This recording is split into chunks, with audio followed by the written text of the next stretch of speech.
Okay, we are now at quorum, so we would like to get started. For the record, the time is now 1:02, and we have begun the Assembly Bill 32 Environmental Justice Advisory Committee public meeting. Welcome, everyone. My name is Jane Harrington from Leading Resources, and I am the facilitator for today's meeting. I'm happy to be here with you all. Before we start with the order of business, housekeeping will be covered on Zoom to facilitate the public comment period and a few critical details related to the facilities here in Sacramento. Spanish interpretation will be provided in the Zoom Spanish channel for the duration of the meeting. We also have 2 interpreters to support today's meeting. For those Es in que the nos building, apoyan el día de hoy. we're going to pause for just a Vamos moment. a detenernos un momentito, por favor. I'll pause for 1 moment. Me voy a detener un momento.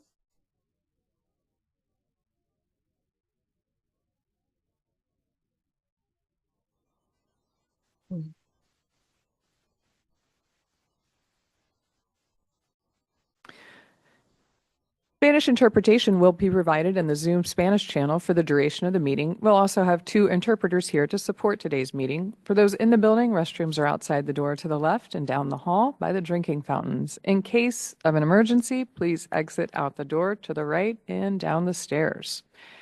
We will have public comment periods today. As a reminder, please limit your comments to that specific agenda item. And while EJAC welcomes your comments, committee members will not be responding to public comment. For those members of the public participating remotely, you will be able to raise your hand and Zoom to speak during the public comment period. When it's your turn, the host will ask you to unmute and click on the unmute button from your end. We will be switching off between commenters in the room and commenters on Zoom. We intend to give each commenter 3 minutes to speak, and we'll let you know if any changes are required based on the volume of comments. In the event that *6 does not work to unmute, we will unmute you on this end. We appreciate you staying on mute until it's your turn to speak to be respectful of everyone's turn. Before providing your question or comment, please state your name and affiliation, if applicable, so that we know who is speaking. We will do our best to do the same in the room for members of the public to know who is talking also. Zoom Q&A and chat functions are turned off for participants.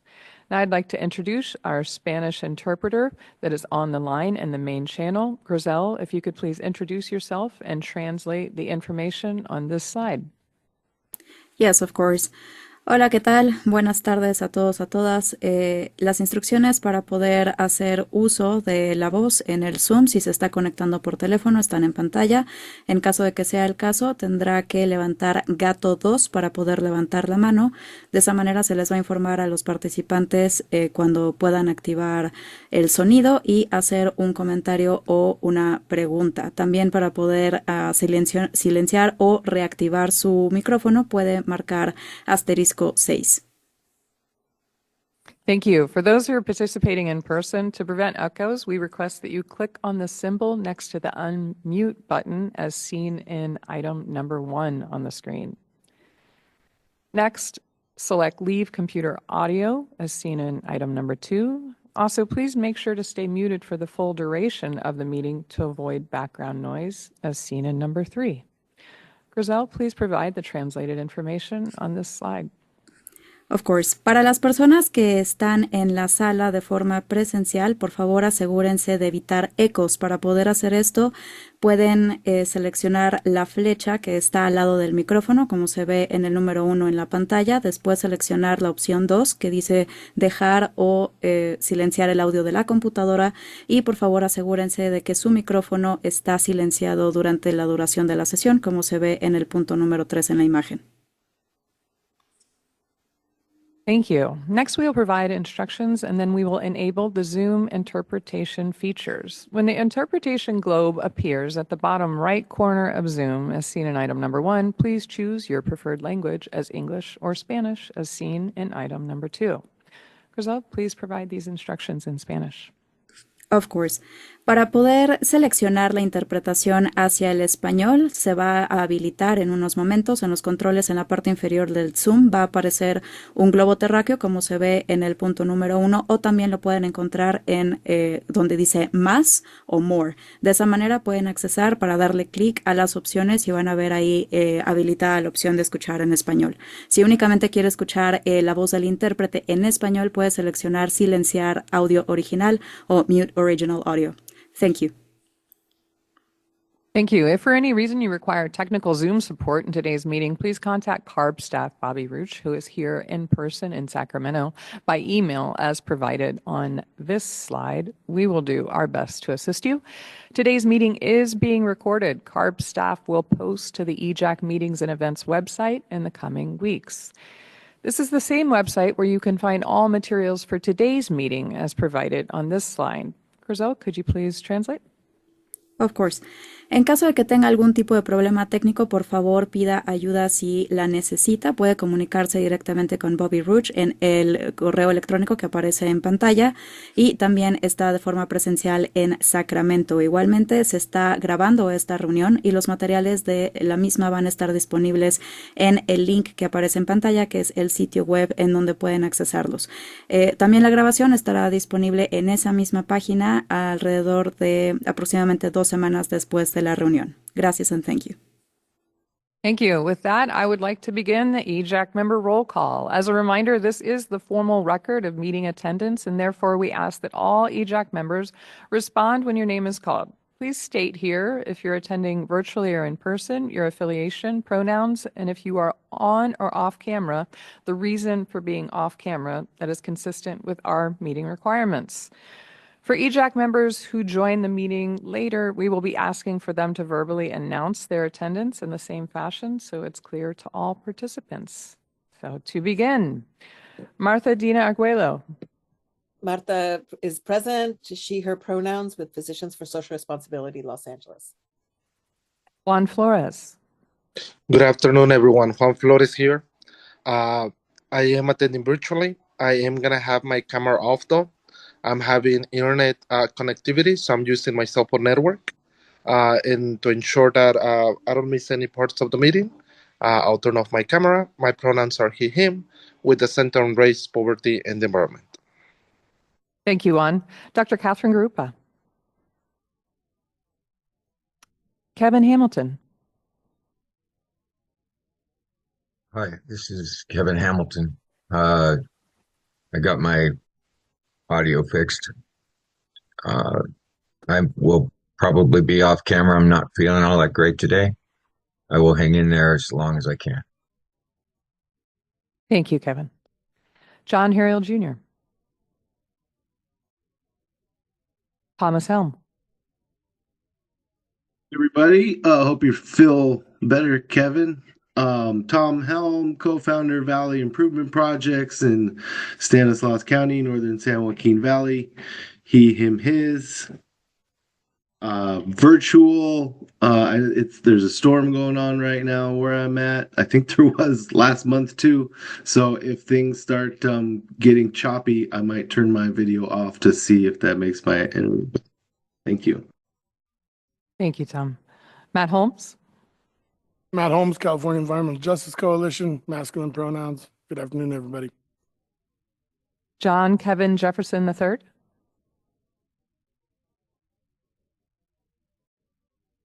Ray Leon, Luis Almeida,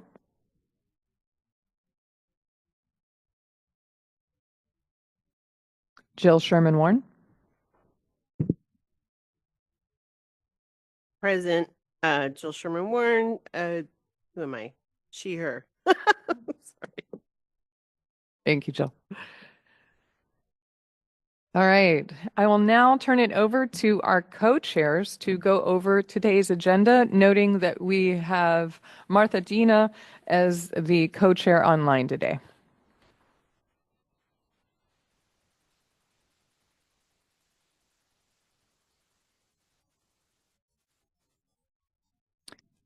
Martha Dina, I think you're on mute. Okay. So I thought we had public comments from Chanel on the agenda, but I may be reading it wrong. But so for today's agenda, I want to remind everybody of our meeting agreements. I don't know if we need to go through them. They're in your package. Just, we may not have a full 4 hours today, so we may get through the agenda quicker. We want to review Q3, Q4, and the February 13th public EJAC minutes. You should have received them in your email. Then we'll go to public comment. Then we will be looking to approve the Q3 minutes and debrief from the February 27th CARB workshop. We'll then have a break. Then we'll go to public comments. CARB will make some announcements. We'll spend a little time talking about what the next steps are in terms of potential speakers and other issues that the EJAC will take up. Thank you, Martha Dina. I will now turn it over. We do see the EJAC meeting agreements on the screen. As Martha Dina noted, those are included in the materials. So I will turn it over to CARB staff for opening remarks. Before we jump into the opening remarks, I just want to highlight something real quick. Martha Dina, you mentioned the notes, that were coming up for EJAC review. Just for EJAC's just for allowing more time for EJAC members to review the notes, we're taking off the February meeting notes, and we'll combine them when we do the March meeting so that you'll have 2 over there. We acknowledge that you already have 4 meeting notes to go through this time, so we didn't feel the need to add the 5th one there as well. But we will take it out of the agenda for this time and add it. For the next meeting, you will have 2 sets, February and March, to review. So that's just a slight change. Yes, and if I can request that we get those relatively early when they're done, so that we have time to review them outside of the meeting and come ready with corrections. Absolutely, we can do that. Thank you for the clarification. I will now turn it over to Chanel with CARB staff to make some opening remarks. Sure. Before I start, I'll just say 2 things. One, Kevin, I feel you. I am sick too. So I don't know if you have what I have, but high five for being sick and hanging through the meeting. And then Tom, heads up, I think we sent the storm to you because it was storming here. So good luck and stay strong. With that said, for those that don't know, I think has been mentioned, my name is Chanel Fletcher. I'm a Deputy Executive Officer at the California Air Resources Board. I just wanted to welcome everybody, and that's to the public, EJAC members, CARB deputies, the chair's office, those that are in the room, that are online, that are virtual with me. Again, just glad that everyone is here. Before we get started, I would like to just kind of address a few action items from the February 13th EJAC meeting. So one, I did want to just thank you, Joe. I know you're in the room. Thank you so much for raising up the issue on the e-bikes. My understanding, but since you're also here, obviously feel free to correct me, but my understanding of what you kind of brought up at that February meeting was that really being that concern around the program only having 2,000 bike spaces available, and that was all gone within 20 minutes of the program opening. And then on top of that, there really was no equity in really prioritizing people with disabilities to actually access the e-bike incentives programs. And that resulted in individuals having to pay out of pocket. So as I mentioned before, if I got those concerns wrong, Joe, please, do correct me on that front. I know that Ashley, who's our program manager, had followed up with you directly, Joe, on these concerns. And I also just wanted to thank you because I know that you were able to attend the March public meeting as well. I think we really appreciate your voice and your expertise on this front. And so I think we definitely want to continue to work with you on that e-bike program and obviously any other EJAC members who are interested. And just feel free to reach out. Ashley's kind of been our point for this, so feel free to reach out to Ashley if you are interested in being more engaged and more involved in the e-bike program. The next one that I'll bring up that I know that came up was that I know Dr. Catherine, who who's on sabbatical this month, so isn't here. But I know that she did mention some concerns around our research screening committee, and just kind of, I think if I'm understanding it correctly, was concerned that because she was on EJAC, she couldn't serve on the research screening committee. We did run this kind of down to the ground a little bit more, and I just wanted to make sure that everybody knows that there actually is no legal prohibition to be on our research screening committee and also on our EJAC. I wanted to say it publicly so everybody here knew that. And also, once Catherine is back from sabbatical, we will be following up with her to make sure that that's clear with her as well. Couple more things. One of the, I think the great pieces of feedback that we did get from EJAC members was just kind of, there's a lot of emails coming to you, which I understand. And so it'd be helpful, in addition to having the emails on the announcements and the events that are coming up, if we spend a little bit more time in the meeting, kind of making sure everybody was aware of that.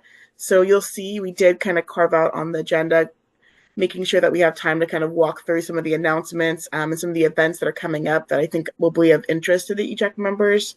So I wanted to acknowledge that. And I also just wanted to give folks a heads up that our facilitation team, right, Leading Resources, is working on a satisfaction survey that's going to go out to our EJAC members. This concept actually came up in our EJAC charter subgroup. And the goal of that survey was really to think about how do we better understand the needs of the EJAC members and also think about how we prepare for the rest of this year. There's a lot happening at the federal level, so I think preparation will be key on that front. Once that survey has been ready and has been reviewed by members of the EJAC charter subgroup, we will be sending that survey out to the entire EJAC.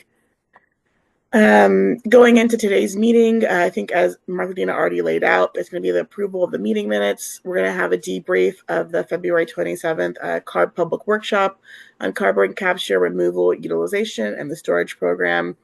Also in shorthand, Senate Bill 905 program.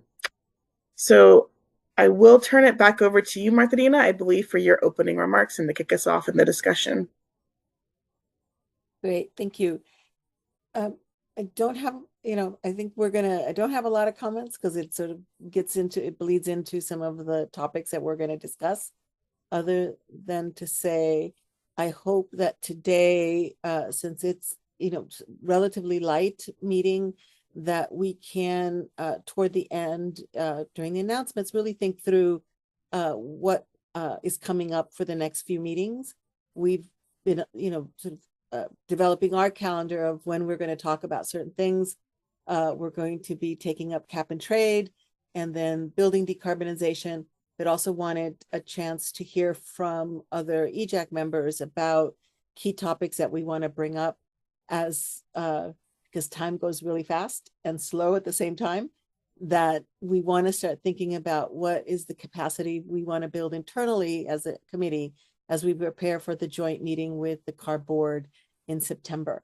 And so a lot of the meetings and the topic areas and the experts that we're going to be bringing over the next few months are really to help us get ready for those conversations. And with that, I think we're ready to just dig into the agenda. Thank you, Martha-Dina.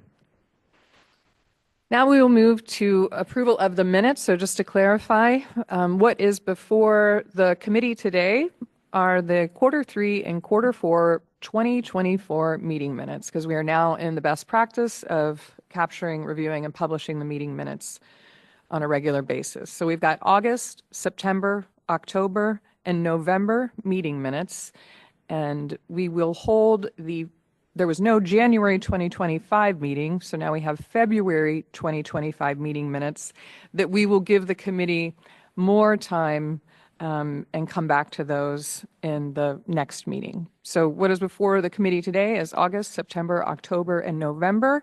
And the committee has previously seen these, so they were brought up at the February meeting. And so today is just an opportunity to see if there's any final changes before we'd like to move those into the record. I will ask for any discussion from the committee at this point.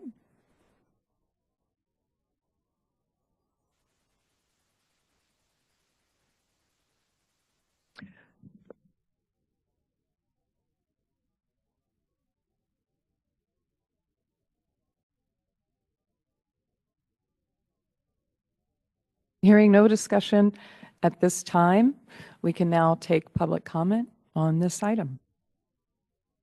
As a reminder, if you are attending virtually, please raise your hand and we will unmute you. If you are in the room, you can step to the podium.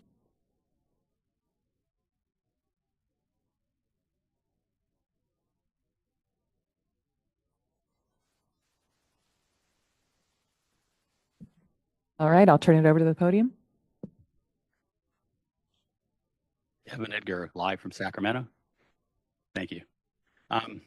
I really like your agenda that you have today. I'm Evan Edgar, the California Compost Coalition, and you have a resolution about carbon capture. I got to leave soon, so I can't stick around for your discussion item, but I've been party to it. I only have a minor in geology from Chico State, so I don't know much about underground carbon capture. You guys need to explore it, but I'm really happy you guys made a differential between soil carbon capture. What happens on the soil is so much different than what happens geologically. And you guys wanted to, quote unquote, uplifting the need for a better understanding of the investment in natural forms of carbon sequestering. And that's what we do with Healthy Soils Initiative. Over at the Department of Food and Ag, there's $56 million in Prop 4 for healthy soils. And that's when you take Title 14 organic compost and you put it into the soil in order to for organic matter in order to save water, reduce erosion, don't need fertilizers. It's a great program. And I've been working on it for 20 years. And what makes it neat was in 2022 scoping plan for the first time, CARB brought in the natural working lands. That wasn't, ag was viewed as a carbon emitter.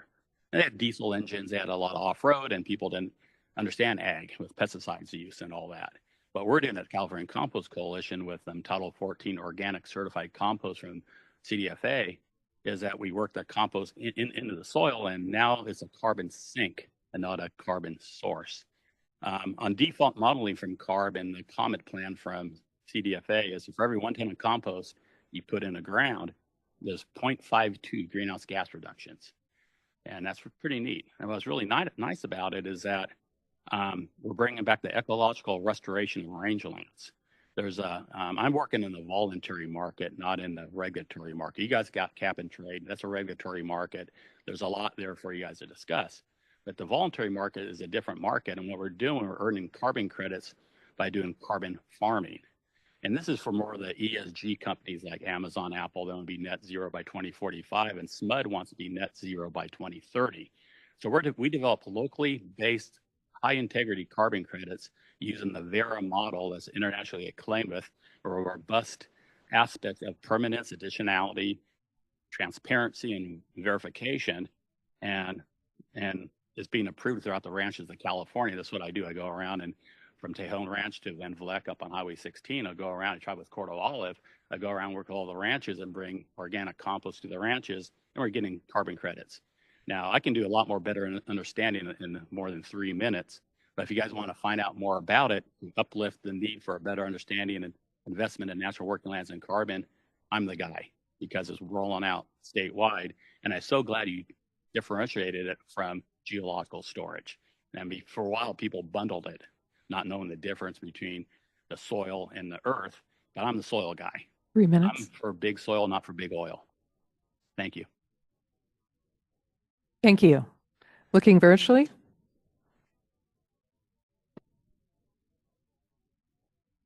If you'd like to make a comment, please raise your hand. Looking back to the room at the podium, seeing no one at the podium. Looking back virtually and seeing no hands raised. That concludes public comment on this item. I'll now look to the committee for a motion to approve.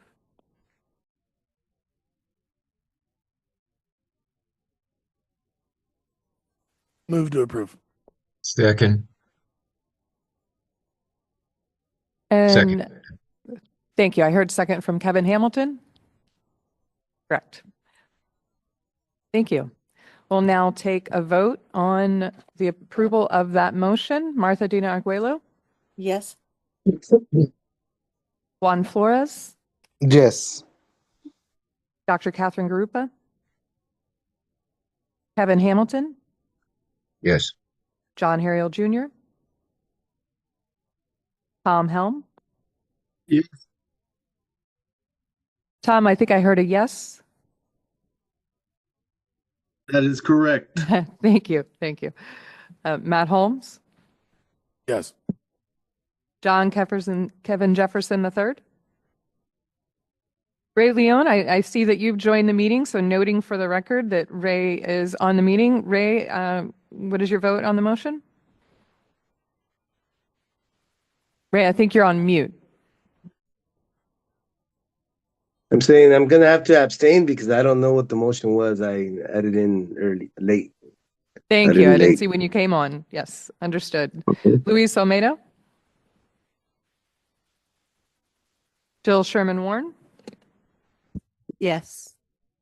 Thank you. That's 6 yes, 1 abstain, 3 absent. Sorry, 4 absent. The motion passes.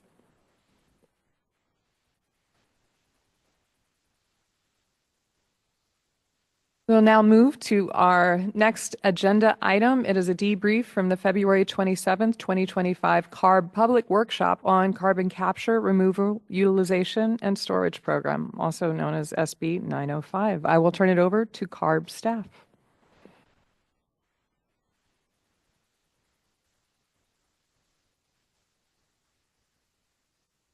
Sorry about that. I was totally looking for that mute button and of course just found it.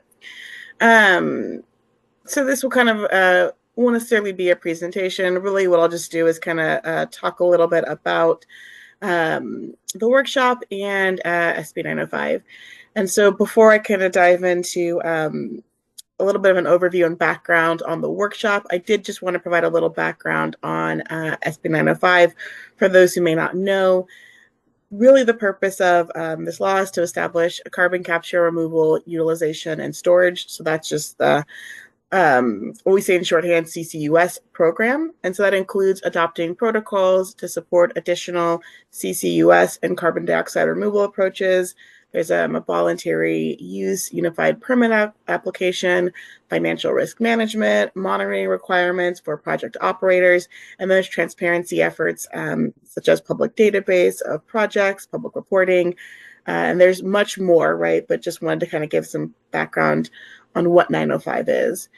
For the workshop that we had, it really consisted of a legislative and regulatory overview by CARB, as well as panel sessions with expert speakers on the topics of carbon capture, utilization, and storage, carbon dioxide removal market trends, technological readiness and potential, and then the broader deployment benefits and considerations. There were public panels following each session, and then the EJAC also had an afternoon panel where Dr. Catherine and Martha Dina represented the EJAC. I did just want to note, I think we've talked about this with the EJAC before, I want to continue to be transparent. Staffing continues to be an issue, not just for 905, but for our agency as a whole. I think I've shared previously that we've gone through a number of budget drills that really called for, I think, cuts to our workforce, cuts to our contracts. And so that means that it's been challenging in terms of implementation. So we are going to continue to pursue staff resources so that we can implement 905. I want to make sure that people know that right now it's been challenging as we're cutting the workforce because of those budget drills. The other thing that we are going to do is evaluate the feedback that we receive on the workshop, as well as the questions. So if you attended or if you watched the workshop and you do want to provide written comments, I just want to make sure that everyone knows those comments are due on Friday, March 28th at 11:59, just to be exact. And that it's going to be through our public comment dockets. And so we can drop that link in the chat for everyone, so everyone has that link. And with that, again, kind of short overview, I will turn it over to Martha Dina. Well, I hope folks who weren't able to attend were able to watch the video. If you haven't, as an EJAC member, we encourage you to watch it. I would love to hear from any of the EJAC members that are here. I believe several of you were on. I would love to hear what your take on it was. And then what I'd like to do is hear our take on it, then formulate some responses and how we as the EJAC can offer more information to help guide this the 905 process, since we see clearly that this is not, this is not whether we should do it, but how it's going to get done. And, I think this is where many of the ideas that folks have been having about what does an adequate guardrail look like, I think we need to give very specific recommendations to CARB. We've done the resolution, but I don't know how much of that will be listened to. And so, wow, I sound really negative, but I don't have a lot of faith that we will get strong guardrails. And so I think we need to think about what we as an EJAC can do to do what communities expect us to do, is, have a real conversation about when do these guardrails become real for communities, given that we're already fighting them on the ground, some of these facilities. And with that, I'll open it up to EJAC members that were in the hearing for their comments and thoughts. Okay, so I hear an invitation from the co-chair for input and discussion on this item from committee members. I'll note that Kevin Hamilton has his hand up, and in the room, Matt Holmes is also ready to speak. We'll start with Kevin. Yes, I did not see the workshop. I did review the workshop YouTube video, and I just wanted to compliment Catherine and Martha Dina for doing such a fantastic job and sort of literally being stuck in almost at the last minute into an event that had only one voice that echoed our position in this arena on this item, and did a fantastic job under those conditions of presenting the EJAC's position, resolution, and for a brief period, being able to facilitate a quick discussion with the few people who were available to ask questions. Kudos to you too, and thank you so much for that hard work and for representing us so well. Thank you, Kevin. I'll now move to Matt and then Juan. Yeah, I wanted to do the same thing. I wanted to thank Dr. Catherine and Martha Dina for hosting a frank and transparent workshop that I think really succeeded in demonstrating how gestational all of these engineered removal strategies are. People are kind of like making stuff up in the Pacific Northwest, electrifying the sound somehow. I look forward to counterbalancing those sort of investment alternatives with investment alternatives in our natural and working lands, looking at the expert advisory committee's carbon target recommendations from AB 1757. I think we've shown how short the horizon is on engineered removal effectively. I think we've spent enough time on it. Let's start talking about investing in people and places. Thank you. Thank you. Juan, go ahead. Hi, thank you. I mean, I just want to add up to already what Kevin said and Matt as well. Compliment Martha Dina and Catherine for their participation on that panel. I got to see a little bit of it afterwards on the recorded version. I saw portions of Dr. Catherine's presentation, and I could not agree more with everything that Dr. Catherine said. And I just want to keep raising that everything that Dr. Catherine raised that day, I really hope that it didn't come as a surprise to any CARB staff member, because it's something that EJAC has been voicing concerns for many years, well, months at least now, but definitely at least 1 year. I still want to record it in today's public comments, my position that I think that instead of us investing on carbon sequestration, we should be really focusing on direct emission reductions. I think that's where we truly can make an impact, where our communities can be safer. And I think that's the only thing at the moment that our communities could actually trust. Our communities cannot trust carbon sequestration, especially when the fossil fuel industry are the ones driving, wanting to use CCS more. The same industry that had failed them for many decades, that have polluted our communities, that have killed our people. There's no way that we can trust them. So again, kudos to Martelina and to Dr. Catherine. Thank you so much. Thank you. Other input and discussion from committee members?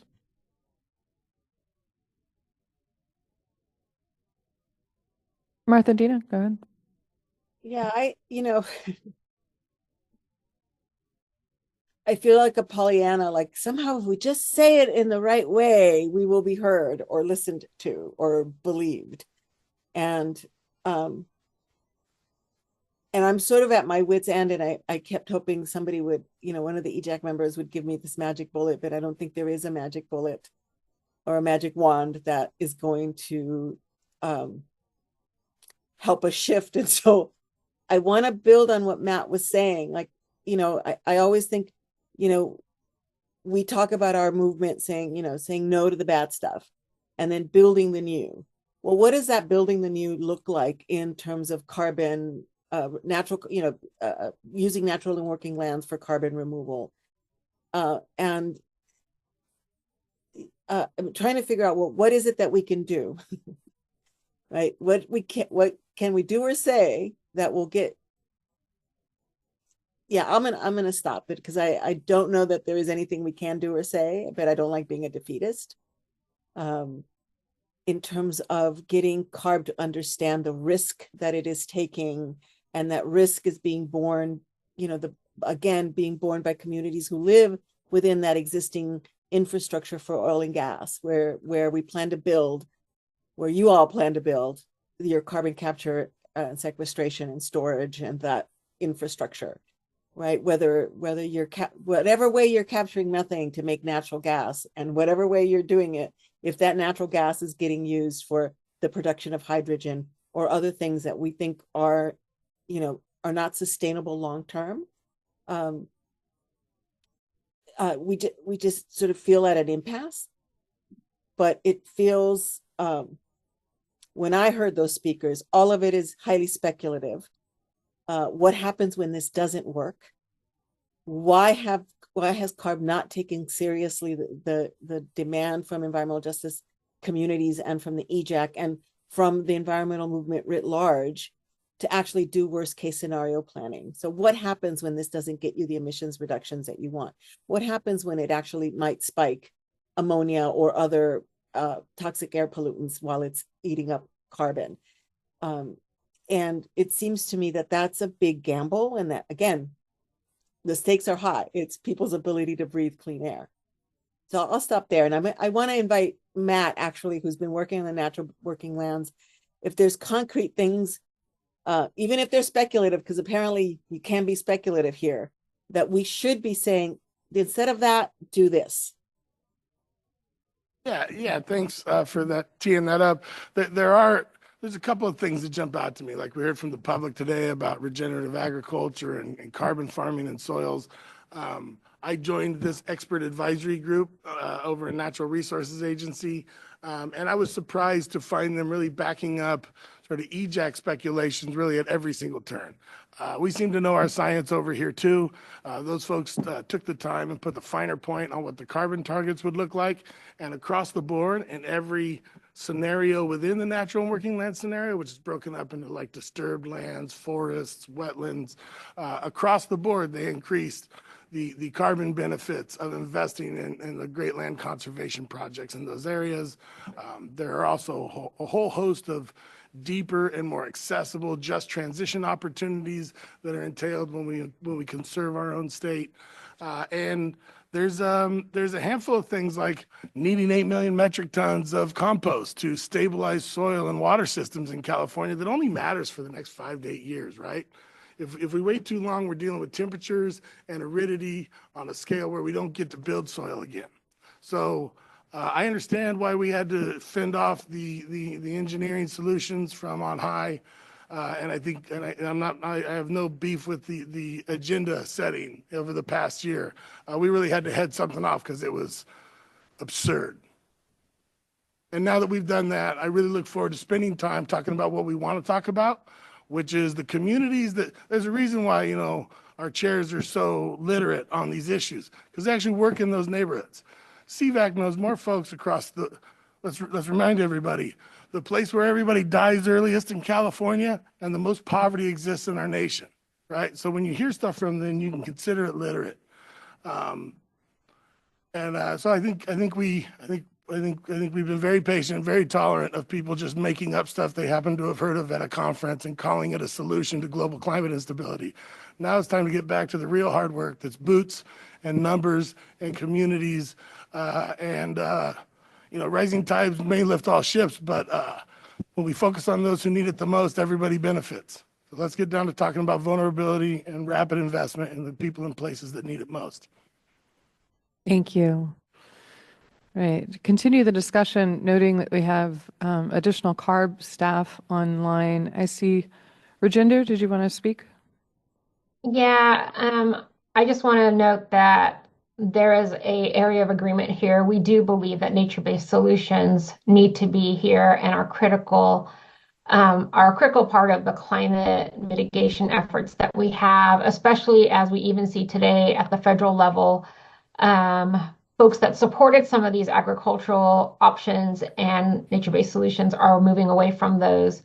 And so I think it's really important when we do have alignment to call that out. I'm calling out that alignment on the nature-based solution piece, and I'm glad to see that we're going to keep pushing more there. I do want to say that, while we have work to do on how to roll out SB 905, we are going to have that process and those conversations with you all and with communities. But we do feel, based on the work that we did in the scoping plan, and even when we were working towards the AB 1279 target for mid-century, we will need all of these options.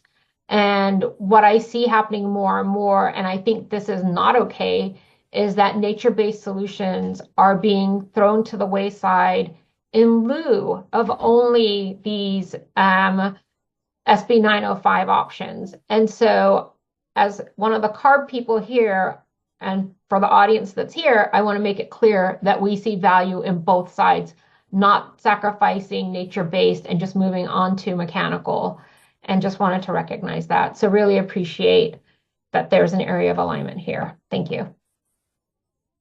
Thank you. Continue the discussion.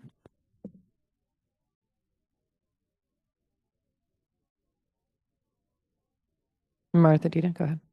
Yeah, I couldn't see if there was anyone else had their hand up, so I don't want to get ahead of anyone. Well, how do we build on this alignment, right? We rarely get to hear that there's alignment. And one of the things that we talked about during the EJAC, the scoping plan process was, for lack of a better word, a loading order.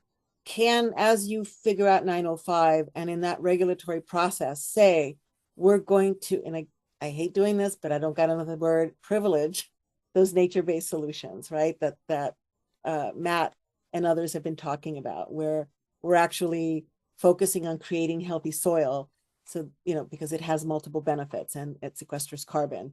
So that because what we need right now is, we know that there's very little reversibility to some of these big projects, and that they're acting like zombie syrup for facilities that have already closed, that are, again, putting communities at risk. So I guess Rajinder, is there a way that we can do that through the regs, so that you're going to go through the things that we think have multiple benefits and don't shift more burden onto low-income communities? And then just the regs themselves, can you set up regs for 905 that can help communities who are already facing projects?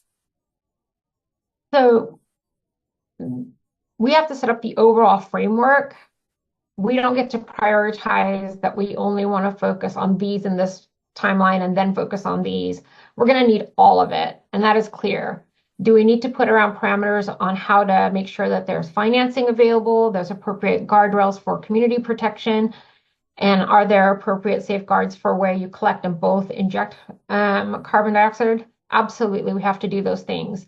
But in our rulemaking, since we're not implementing what all these options are, we want others to do this because we can't pay for all of these sequestration activities.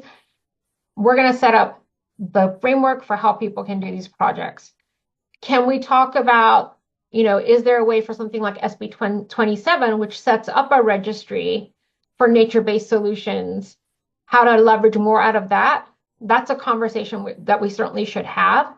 And I don't know if you're aware or not, but in SB 253, the corporate greenhouse gas reporting statute, and in SB 261, the corporate disclosure, there's some voluntary reporting there for things that are climate mitigation. We can say that climate mitigation that can be reported by those entities should first and foremost focus on nature-based solutions. So there's not just one place where this conversation is happening, it's across multiple places where people want to know where to invest their time and their energy into reducing emissions and get some kind of credit for it or get some kind of financial incentive for it. So I think this is worth discussing in terms of the overall framework of how does sequestration fit into the portfolio policies that are here and the portfolio of statutes that sit here in California. Thank you. Tom, I see your hand raised. Yeah, I think I raised it just a split second after Marta Dina because it was kind of a response to Rajender's last comment, and it was good to hear that the National Working Land Solutions are being taken as seriously as this carbon capture. It wouldn't seem that way just by the volume of conversations, not only on these meetings, but every time I go to an economic development meeting of some kind for the Northern San Joaquin Valley, all of the plans revolve around biofuels, biogases, carbon capture, and hydrogen production. And it seems like Valley Improvement Projects and other EJ groups are the ones that are constantly trying to bring up the fact that there are these natural working lands solutions around ecological restoration and other solutions. And then I get told, well, Tom, you're talking about government programs that have to be funded by the government taxpayers. We want private industry, and I have to remind them that most of this funding going to the private industries is government money in the first place, through subsidies and involvement in credit schemes and things like that prop up these industries. And it seems like the industry knows that this is what they have lined up and ready to make money off of in their next phase of dragging out these climate change solutions. It has to still be profitable for them. So it's until we have that kind of influence and power, behind these natural working lands solutions, I have a feeling that the conversation is going to be dominated by the ones that benefit industry. And I didn't get a chance to watch the whole workshop on carbon capture. I started to watch the beginning and realized it was 5 hours long. I skipped ahead to some of the EJ points and then kind of skipped around after that with the time that I had, but it was definitely industry heavy. I heard a lot of people that don't live in these communities talk about how this is going to work, and hearing Dr. Catherine and Marta Dina and the EJ point of view was definitely a breath of fresh air on that presentation with a lot of the other stuff that I heard. So that's my piece. Thank you. Thank you. We'll go back to Matt. Yeah, I just wanted to follow up on what Tom was saying, because there really is going to have to, I knew we were in alignment, and I thank Rajender for calling that out. And I know there's a lot of solutions that ISD wants to see happen and will help us make happen. I think Tom brings up a really challenging point here in that, the narrative die has kind of been set. And so out in our communities, they're going to have a hard time believing that I'm showing up with the same level of energy and interest to conserve and repair California, like we've shown with SB 905. I went to many of those meetings. They started off with, how do we decide who gets to make money? And how do we decide to push over the small farmer that doesn't want to be involved? I know it got better from that, but the way that climate priorities have shown up in our communities look funny, right? Like we got $50 million boiling animal fat in Riverbank to make Gulfstream private jet fuel in a community that can't afford a commercial airline ticket. And so, you know, I think that's a great example of something that could have been handled differently. You know, it's not like we don't have animal fats in the Central Valley, right? But these were coming all the way from India. So it was a real stretch. And I think it just goes to show how much credulity was given to engineered or technological solutions. And we need to find a way to sort of gain that ground back and talk about how this is a place full of systems that are old and strong and sustainable. You know, we got rivers that you can do a lot with if you dam them up, but you can do a lot more if you let them run free. And I think I'm glad to say that the Natural Resources Agency process, as rapid as it was, and as narrow a sampling of experts as it was, came up with some really solid recommendations that at least play game with the carbon zero story, as opposed to the story about saving people and places. So if we're stuck on across the carbon, I think we found a way to get there together. Thank you. Martha Dina? I get that we may need to do everything, but I liken this to the work I did many years ago on integrated pest management, where we had this inverted pyramid, where at the top of the pyramid, well, inverted, the top, you know, so the broader one were all the mechanical, safer, you know, non-toxic things like fixing structural repairs, leaks and things like that. At the bottom of the pyramid, the little triangle, where you use the highest risk products if you needed them. And maybe we should think about the carbon capture and sequestration that way. We may need it, right? Like, you know, but it should be weighted based on the burdens that who bears the burdens. This, because it's a new technology, it hasn't been deployed, and it's heavily resting on you know, venture capital and folks with a lot of money whose interests are clearly not aligned with low-income communities of color, right? Either real jobs, right? Lasting jobs that will stay, that offer career paths for people, that offer a way to use their own interests, right? But we're not doing that. And Rajendra, if there's a way that we can do that, then, you know, I think it goes a long way in creating trust that we're going to find those solutions that have multiple good benefits for the people who live where they're being done, versus, you know, what I saw is a lot of folks with a lot of money and time, and figuring out there's this big, you know, gravy train of government funds that's going to be thrown at us because for us to experiment. But that never gets done with our communities. That never happens for us, right? And so I think this idea of, you know, starting with how do we protect ag land? How do we restore that land? How do we have a holistic approach to that? Like we've been talking about, look at pesticide use, make sure that soils are healthy. We have a lot of work to do to sort of repair all that.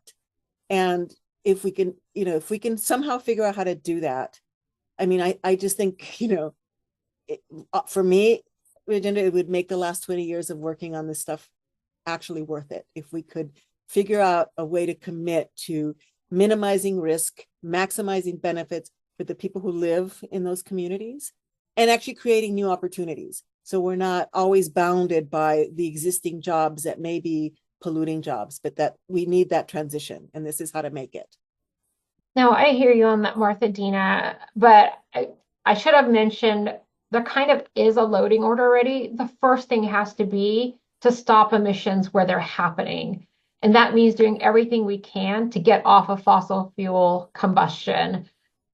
With everything that's being reprioritized at the federal level and here in California, I think we have our work cut out for us. One is holding the line on the plans that we already have in place, or the plans that the board has acted on to actually get away from fossil fuel combustion.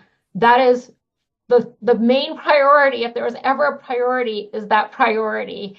And to make sure that we can leverage those same actions, not just for greenhouse gases, but more importantly for the air quality benefits that they bring. So that is the first thing. That has to be the focus. That first is to try and stop the emissions in the first place. From that point, we need everything else. And on agriculture and nature-based solutions, they've been hanging out there because we've been focused for decades on fossil fuel combustion. But with that net zero carbon goal that we have for 2045, it's clear it doesn't matter if the emissions come from agriculture or from fossil fuel. When it comes to greenhouse gases and the impact to global climate temperatures, it's going to be all sources of emissions. And so it's not just thinking about agriculture in terms of reducing the emissions that come off that land type, but also how to increase sequestration in our natural working lands. And that's going to require things like sustainable forest management. It's going to require things like working with private owners of lands and all these other acres out there, because all of those are important.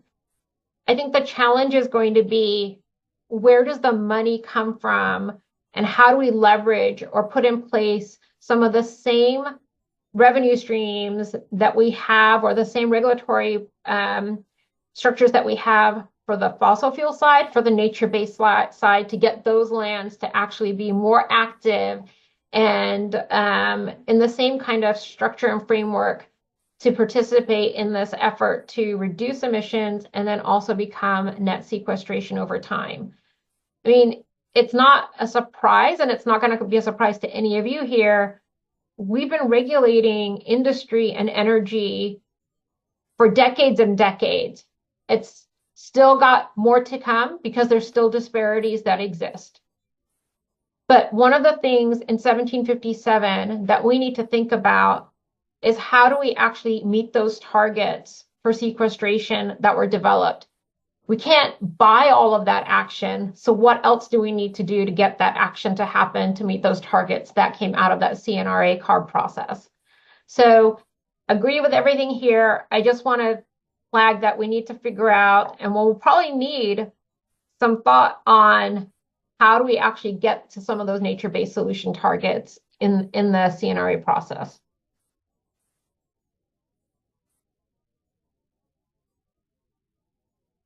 Additional discussion from the committee?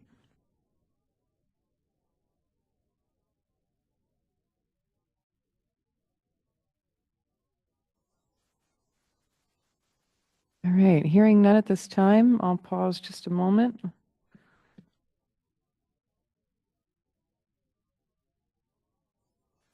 Martha Dina?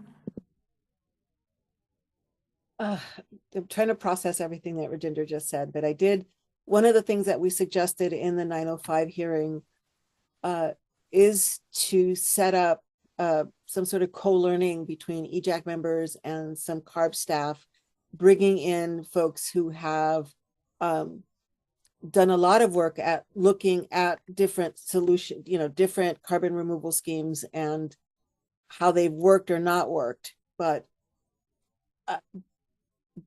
I'm also thinking at some point, we need to start also thinking about, what are the specific guardrails that those specific guardrails that communities really need, what are the commitments that CARB is willing to make to protect communities, because we know that there are trade-offs.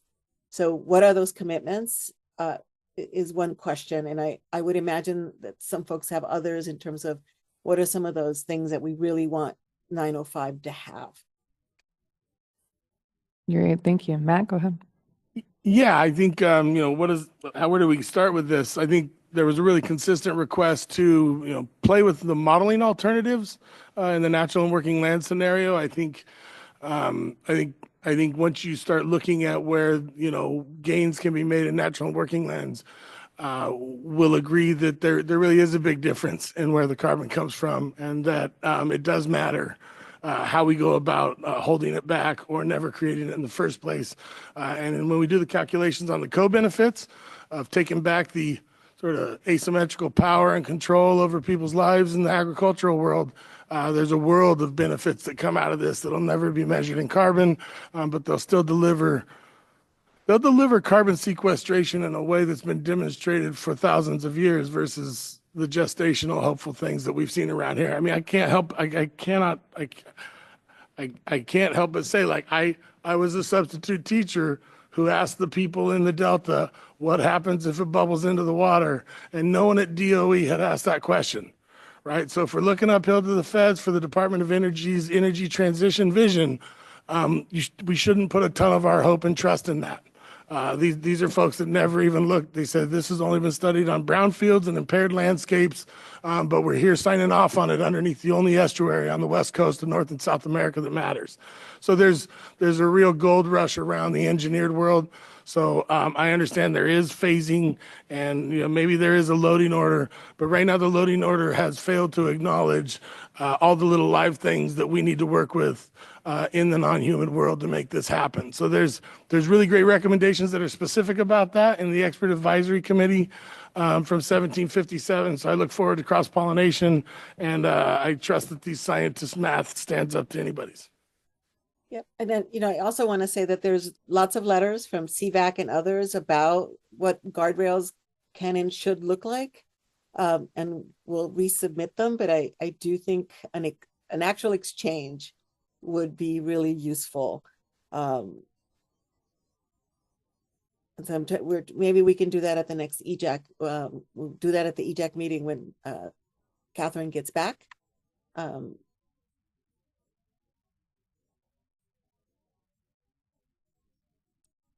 I don't think that that's a bad idea to have an exchange on the guardrail document that was submitted, but I think it has to wait until we actually have some staff to actually do some work and put some thought into this to be able to spend the time to have that back and forth. So I'm not opposed to it at all, but we're not ready for it because I don't have staff working on this. Okay. So maybe some of the work that the EJAC can do with some of our academic partners is help pull together as much data as we can. I think we can't forget, and maybe we need to have a subgroup of us, this issue around the modeling and what it tells us and how that modeling may direct us in a way that is not the best place. I don't want to lose that thread.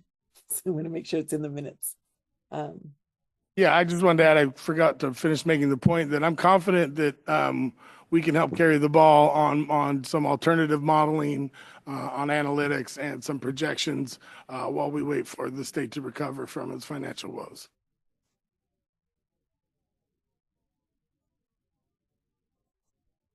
Yes, and I did want to queue up one of the things that that I saw, and I had a family emergency, so I had to jump off the call, but I saw that there were several conversations about community benefits, and that there are some folks who've been promoting carbon capture who have been, sort of pushing this idea of community benefits. And do we think we want to make some general comments written at some point about sort of both the good and the bad and the ugly about community benefits agreements? Because, you can give our community a golden inhaler, but our community still needs an inhaler. So I think I'm wary of them. And the ones I have been part of have been months and months of negotiation, and often, depending on who's at the table, an issue that's actually really important to the community could get left out. I've worked on the Staples Agreement, some Farmers Field agreements when we thought the football stadium was coming to LA Live, and a few others. And so, is this something that EJAC wants to take up, make some comments about? Because it seems to be getting offered up as, yeah, you offer people some money or some things, and then, you can do your project. Kevin? So just before that, I'll comment on that as well, Martha-Dina, but with regard to putting a group of experts together, and as Matt was referring to, and doing some work there, my concern about that is we have done that in the past, and we brought together researchers who are respected, well-known in these areas. LCFS is a perfect example of this, who have been consultants with the agency, not just this one, but others on it, and have supported our positions. In fact, the positions were crafted based on the actual data that was available. And yet those voices are not heard, and hours and hours and days of time went into that effort. And I don't regret any of those efforts, and I don't think any of my colleagues who participated in those efforts do. What we regret was our inability to persuade CARB's administration that working with that caliber of input. Sorry, I'm not at my best today, like I say, is not as credible to that administration in making final decisions as is the advisors from the various industries who benefit from this and will benefit from this. And I fear in doing the same thing that same outcome occurs. And I know there's no way to guarantee it, but I think we would be happy to hear from experts who take a different position than their colleagues do, who work in the same area and have that same reputation, that same level of background, education, and engagement in this, and would love to have them both in the same room with us so that we can talk about that, not necessarily in the setting of the EJAC, but in a subcommittee or in a smaller group outside of this in our regular work. And we welcome that kind of dialogue and discourse. We understand that not everybody in the academic community is in agreement on this. What we haven't had a chance to is have those folks together talking about it and being able to parse out what makes sense and what doesn't, and what's doable and what isn't. So we'd like to see that change. With regard to community benefits agreements, I agree with Martha Dina wholeheartedly. These have the power to be very empowering for our communities. What I've seen for the most part so far is they're more a palliative care approach. We're going to make hundreds of millions, billions of dollars, and for this many years, we'll give you this tiny piece of that to, create a benefit. What would that benefit be? I'm not really sure, for your community, so that you can get this in return. We'll put this asset in place. Now, this asset is not necessarily, in fact, in many cases, is not an asset for the community, because the dollars the community is being given have no relationship to the so-called asset that's being placed in the community. An example would be a solar field that's being put in place, and the community is receiving a community benefit grant for that. Maybe it's helping the local school or something, yet it's generating a ridiculous amount of wonderful green energy into the grid. But the problem in that community is that utility bills are driving people out of their homes or impoverishing them in place in their homes. And when you raise the discussion that, true community benefit would be to have that energy first reach these people's homes at, say, the par rate, the wholesale rate, and defray the cost of their actual energy in perpetuity. Now, there would be a community benefit agreement. But in order for that to happen, I understand there would have to be some kind of legislation, and there'd have to be this, and there'd have to be that would have to happen. But barring that, it becomes, to me, a false flag. It's just basically another way of buying your way in to a place that is so impoverished they'll really take any kind of help that they can get. And, damn the consequences down the road, because they have to deal with today. So that's just my thoughts on that. I do agree that the EJAC should be taking this issue up. It's a matter of bandwidth at that point, I think, but this is an area I would certainly like to work on more. It's just starting, and you can see I'm just going to call it a landslide rockfall you might consider it a disaster at this point, but potential disaster. Thank you. Thank you, Kevin. Chanel? Thank you, Kevin. I think I just wanted to kind of respond to like some things and just affirm some things. So one, I really do like what we're discussing and what we're talking about, especially in this kind of this idea of right, like the EJAC working with some of the experts, right, pulling together some of the data. I think as you know, I've said, as Rajinder have said, right, like we have some staffing challenges. We have like these budget cuts that are going on. So like that doesn't have to stop what the EJAC is doing. I think we both just wanted to make sure that we set the expectation, right, that it's not like we're just ignoring. It really is like we do need to get the staffing.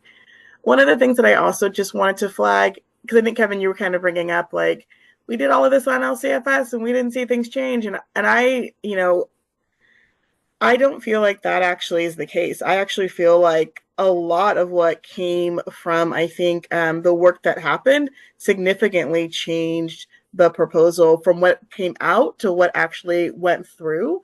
And I see Rajinder on camera, so I bet she'll chime in on some of those fronts. But I just think that part of what, you know, I think we're working towards is how do we show and how do we document those changes? I think we've been trying to be very transparent about, hey, here is what we started with, here is how we're getting that input, and here's where we're seeing the changes. And so I do think that can set some of the expectation for what we're talking about here on 905.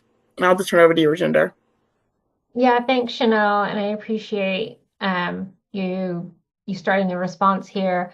I think we also have to make a distinction between what is hearing the input that we're getting. I mean, we can't always give everything that is a position that we're getting from any one group or any one letter that comes in from like the industry side versus the larger recommendations that came in from the EJAC. We have to look at it all and balance it because those are the statutes that we're under to balance a variety of factors. But do I see an influence of the EJAC position on the LCFS? Absolutely. I mean, we're phasing out and phasing down the methane crediting. We're also limiting the credits for virgin feedstocks for biofuels. And we went in and added more opportunity to create credits for transit and more credits for charging infrastructure for medium and heavy duty trucks. We're giving hundreds of millions of dollars into a CFR fund that can be used to get out some of that medium and heavy duty technology that is on those roadways at those distribution centers where many of the frontline communities are located. So I do see that there, and I do think that work is reflected. And so I don't want to leave the impression that we don't listen or that we don't try and work with the input that we get. We do. We're actually getting sued on this because industry thinks we went too far. We're also getting sued by some of the advocates because they think we didn't go far enough. So for us, our job is to balance all of this. We don't get to come in with a single position and just take that position. We have to make sure that we're responsive to many of the statutes that are out there in how we do technologically feasible, cost-effective, disproportionate impacts, all of these things. If it was just one lens, I think that would be easier for all of us. The job that we have is hard because it's not a single lens. But also, I think it's very evident in the work that we did take to heart some of the recommendations from the EJAC, and we did try to work with them and reflect them in the proposal as much as we could. And ultimately, the board adopted the staff proposal once it went through multiple iterations and it came back to them. And so board took action on where the staff thought we struck the right balance with all of the pieces that were moving in that rulemaking process. Thank you. Jill? I'm not sure how much this really can play a part of this. I am very leery of the idea of that we can capture this carbon and store it. Most of the work that's been done has been done by the industry itself, which is kind of interesting. That's the fox watching the hen house, so to speak. But I will use some traditional environmental knowledge, ecological knowledge. And the Hoopa people have stories about when the river, the Trinity River, ran in the opposite direction. Geology can back that up. So I just caution us to really think about the fact that when we start thinking we can control Mother Nature or Earth and its actions, we will learn very quickly and very much the hard way that we cannot. So to think that this is a actual solution, it's not a solution, and it isn't changing the impacts to the people who are being impacted the most. And Virginia, you just mentioned infrastructure, that there's all this money for infrastructure, but yet JD Powers is doing a study on the infrastructure of charging stations. And according to them, one out of every 5 charging stations is not working. So if we're talking about really, transitioning, and I'm not saying people are not doing enough work. Everyone is working as hard as they can. But we're like the infants, right? We're like the 9-month-old who's trying to learn how to swim. We're at the very beginning of this, and I caution everyone that we cannot think that we can control. It's 800 meters down and it's underneath solid bedrock. Okay, that doesn't mean anything to me when my people know that the river ran in the opposite direction. And geology can back that up. So I just thought I would provide that. Thank you. We'll pause for additional discussion. Just to respond to Kevin, I totally feel you, brother. But I also think that was a dialogue with those pouty quitters who run initiatives every time they lose, right? And in this scenario, I'd like to test the state agencies and our friends here to talk about actual places and actual people.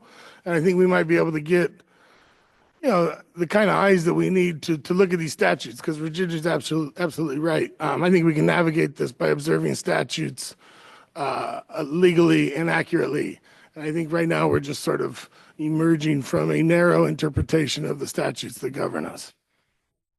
So fingers crossed. Thank you. Others?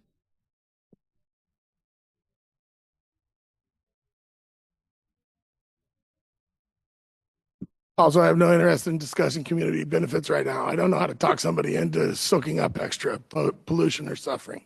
So let's just provide equal protection under the law in the state of California, and let's find that lawyer to read that statute.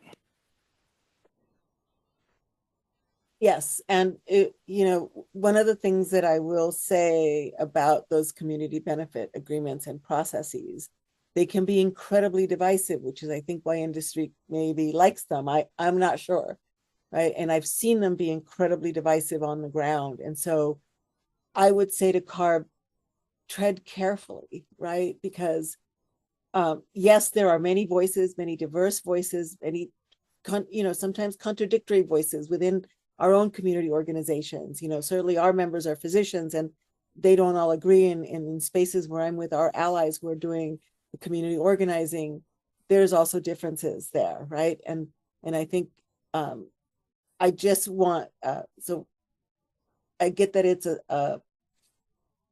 it's a slippery slope, but I would really caution us about going down that community benefits road until we've actually done real alternatives assessments and the things that we have been talking about, so that as we figure out what to do, we don't think we have to do everything all at once, because we don't. We can actually do the things that have multiple benefits that communities agree on are multiple benefits, like actually improving air quality. But I was going to say something else, but I'm also not at my best today, so it left my head. But I'm not sure where we are on time. I'm going to ask our facilitator.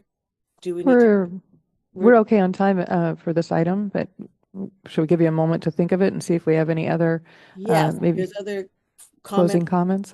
Jack, but also what some next steps might be around sort of following up what data we should be collecting and what we do while we're waiting for CARB to staff up.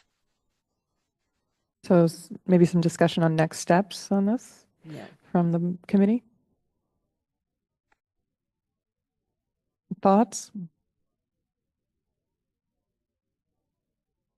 Just to bring up what we discussed in the last meeting and what I emailed you, Martha Dina, and the other chairs about is how do we get traction with our expert advisory partners that have already been consulted, have already issued carbon target recommendations over in Natural Resources Agency, and see if we can't find a way to sequence those because some of them are more urgent than others. I know I copied like way too many people on that email, and I'm sorry for everybody who got it. I see you laughing. But I also, oh God, this can't be on me, right? So this is our investment in the state of California and understanding that the land matters and what Joe's out of the room for this. I can't believe this. We understandably put this on the back burner when we did, but now's the time to really sink our teeth into this. And maybe I'd be more than happy to participate in some sort of accelerated or enhanced meeting and planning schedule, but we need to bring back some sort of a synopsis survey of these carbon targets from 1757 committee over there, because some of them, time really matters. And I would hate to think that we're going to wait another year and a half on something that we could actually help push policy on. And once we understand it, then we'll be able to think about where we got to find the money for it, because I understand that challenge as well. Okay, so I commit, Matt, to working with you offline in compliance with all our rules so that we can figure out when to put that on our, and what can we put on our agenda and what data we need to pull to brief the EJAC members in. Thank you. So hearing a next step there. Anything else from committee members on this?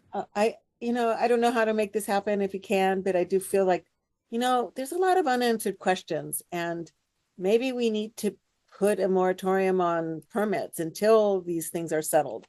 So no one's getting the okay to move forward before we're ready, because these are not reversible. And it will save industry money if we wait, I don't know if we can. I'm going to see if we can, because I know the anxiety that certainly, watching what unfolded in Elk Hills and the anxiety that produced in communities and in all of us that were watching that process unfold.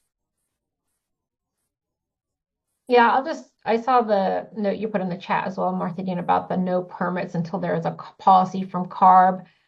I actually don't, so permitting can take lead time of years. I actually think that doesn't really help in it, because we're going to be developing the policy and get it through the board. And if we get resources on schedule, then we should be able to have a policy in place before anybody is even close to breaking ground in the state. So I think the permit process is not really the issue here. I think the issue still remains the rules and requirements around appropriate guardrails on projects. So I just want to put that out there. And also, CARB's SB 905 did not change any authority for CARB on permitting. Thank you. Any final discussion from the committee on this? I heard a couple of ideas on next steps.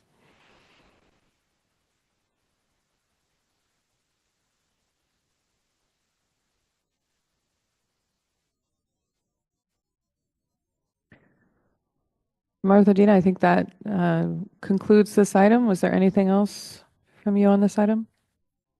No, I think that's it. Great. Okay, that takes us to our general public comment period.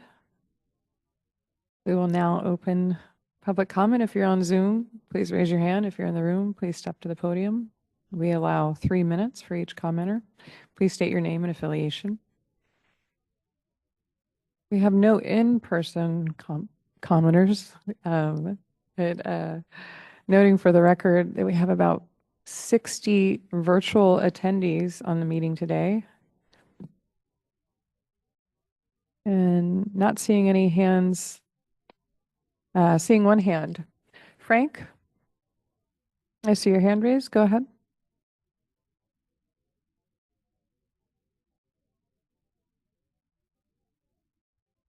Frank, I can't hear you on this end. You might need to unmute on your end. Yeah, how about now? Yes, thank you. That's fantastic. My name is Frank Harris with K29 Advisors. I just have a question, not a comment. As we discuss some of the challenges, how much attention are we paying to the portability of approaches? What I mean by that is how much attention are we paying to how well certain approaches could be expanded to other states? I asked this question in sort of in reference to the fact that, particularly given the federal government's approach these days, that we're really relying completely on subnational approaches to solve our climate and environmental challenges. I appreciate any thoughts on that. Thank you very much. Thank you. We'll continue the public comment period.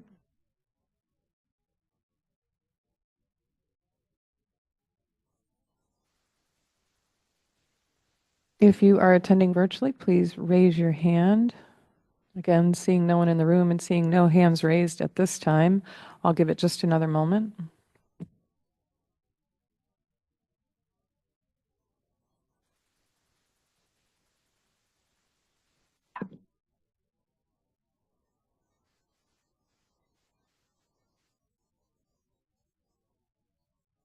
All right, seeing no other hands raised at this time virtually and no one at the podium, that concludes the general public comment period. I will now move to CARB for announcements.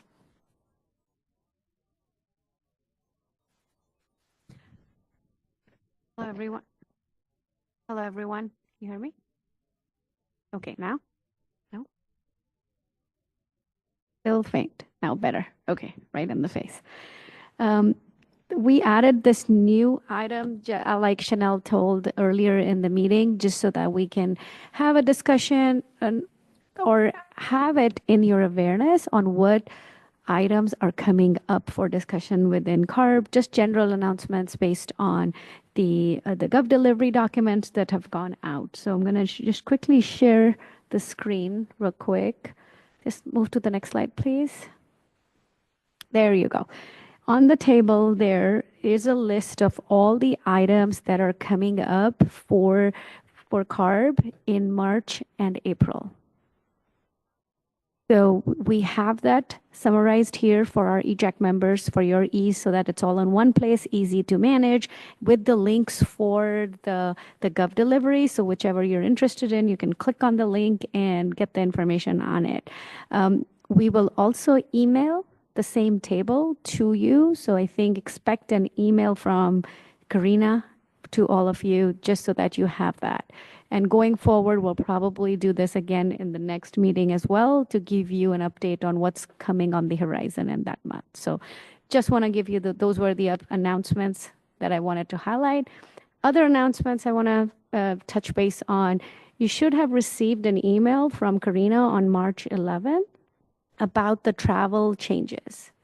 Those are important changes, so I really, really urge that you all take a look at it. Those are critical changes that happened in October of last year for CalHR, and we as state employees are bound to those changes, and so is EJAC members. So that's why we sent that email out with the presentation, and there's a recorded video that also helps you walk through the presentation. So if you have questions after that, feel free to reach out to us and we'll help you, we'll help answer those questions for you.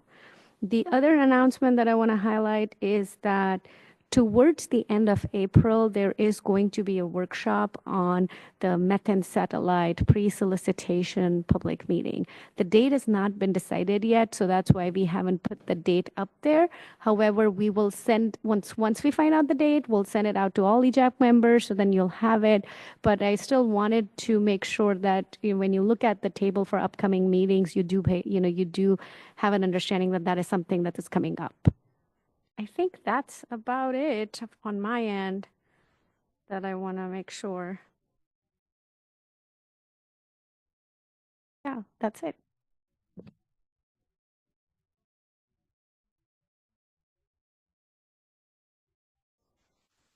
All right. Thank you to CARB for adding that to the agenda as requested and giving folks an update. So I will now move to next steps and turn it over to the co-chair, Martha Dina. Great, thank you. So I think just so folks know, our April meeting will be now I can't remember what we're taking up because I'm not looking at notes. So the May meeting will be taking up cap and trade. I'm sorry, the May meeting will be taking up building decarb, and before that cap and trade. So if there's issues that you want addressed in those, let us know. I will be following up with CARB and the staff about some internal, some coordination around learning around what are some of the pitfalls and challenges around carbon capture that we need to be holding very close as CARB develops those regulations. And I'll be working with Matt. And Matt, I'm going to need you to take the lead because I may need to be bugged about getting it done, so that we can bring some information and maybe a potential resolution in support of some of the natural and working lands. And how do we make sure that that gets done first? Thank you, Tom. I see your hand raised. I'm not sure if anybody has a response to that directly. I had to do with something else, so I'll see if there was anybody else that wanted to comment on that first.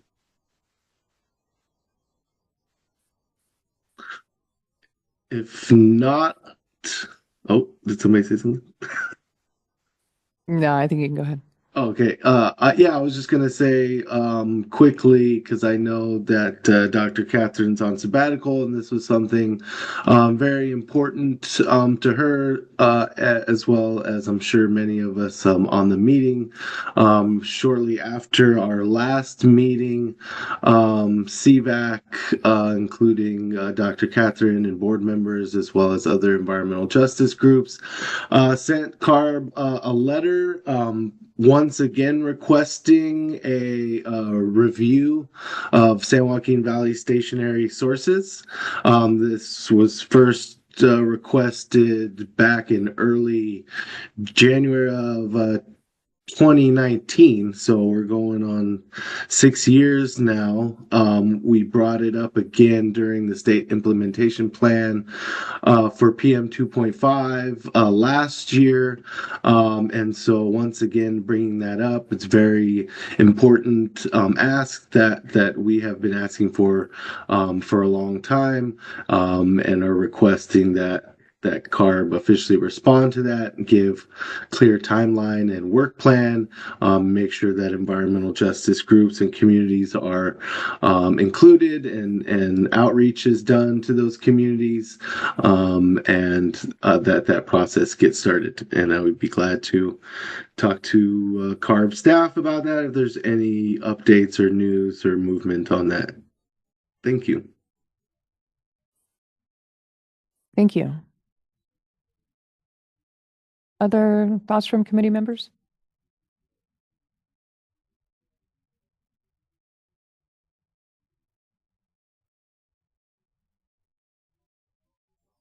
I don't know about that question, but I do remember we passed a resolution in this body to meet with the expert advisory committee from 1757, and then they passed one as well. I don't know that we need those, but I don't remember when that was. And if I run into, and just Kevin, to your comments earlier about having doubts about whether or not things get traction. I watched Leanne the chair, and I watched Wade kick this thing off together and say they were going to take it seriously. So let's help them do that by bringing these two committees together. And we got resolutions that should matter. Everybody's got each other's emails now because I emailed everyone. So Martha Dina, I will follow up with you as soon as I get the responses that I need from the other agency. Great. Any other topics that EJAC members want to bring up now that we need to be thinking about in terms of our agendas going forward as well?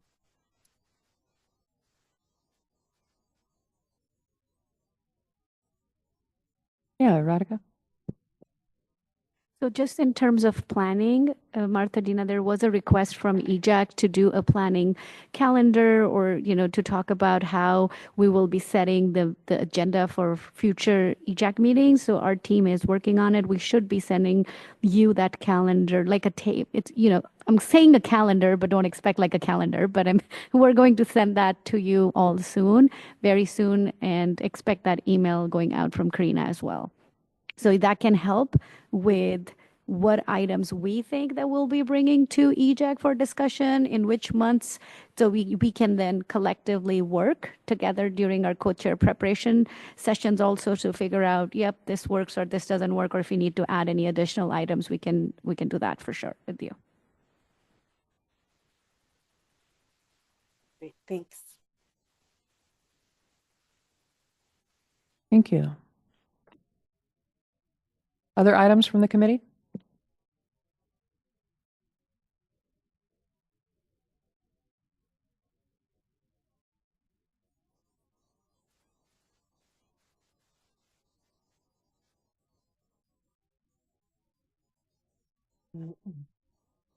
Martha Dina, hearing none at this time. Any other comments from you on that item? No, I'm just pondering all the work I have. Can't wait till Catherine gets back. Now I know how Catherine felt when I was gone. Understood. All right. Well, then I think we can have closing remarks. I'll start with Martha Dina. Go ahead. No, thank you for the discussion, and I'm excited that Rajinder, we have found some common ground, and I hope we can continue to build on that common ground as we move forward. And again, thank you to all the committee members for all the work you guys did with us. I just want to thank everyone also. And let me just say how refreshing it was to come to a room where we are aligned and we're looking for solutions and looking to move together. So I'm really happy and excited about that. And thank you. Thank you so much. Thank you. All right. The time. Oh, go ahead. Definitely want to echo Martha Dina's comment just now. It's great when we can all work together toward this common goal. I feel like most of the time we are. The results are not always what I think all of us would want to see either. And there are constraints outside, obviously, that have lots of influences in that area. But I look forward to the future here, though, and feel, at least in California, pretty positive about it. Thank you, Kevin. All right.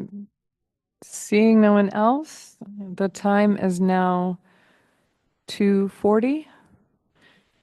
That concludes our March meeting. Thank you, everyone, for joining, and have a good rest of your day.